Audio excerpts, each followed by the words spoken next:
সালাতে দোয়া কবুল হয়। সালাতে দোয়া কবুলের 3 জায়গা। একটা হচ্ছে তাকবীরে তাহরিমার পরে আমরা সানা পড়ি না, আমরা তো একটা পড়ি। আল্লাহর হাবিব সুন্নাহ এবং নফল নামাজে আরো পড়তেন সানা, ওই দোয়া কবুল হয়। 2 নম্বর জায়গা সালাতে সেজদায় পড়ে দোয়া করলে কবুল হয়।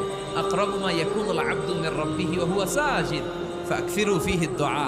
বান্দা যখন সেজদায় লুটিয়ে পড়ে, বান্দা আল্লাহর সবচেয়ে কাছে চলে যায়। তা কিন্তু বিশ্বনবী বলে, সেজদাটা তোমার রবের কুদরতি পায়ের উপরে পড়েছে। সেজদায় পড়ে দোয়া করেন। সালাম ফিরানোর আগে বিশ্বনবী দোয়া করতেন, লা ইউসাল্লিমান্না আহাদুকুম হাত্তা ইয়াতাআওয়াযা মিন আরবাআ।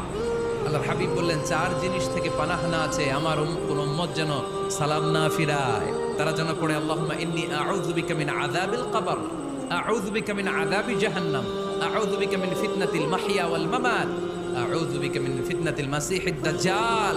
আল্লাহ কবরের আযাব থেকে বাঁচাও, আল্লাহ জাহান্নামের আগুন থেকে বাঁচাও, আল্লাহ জীবন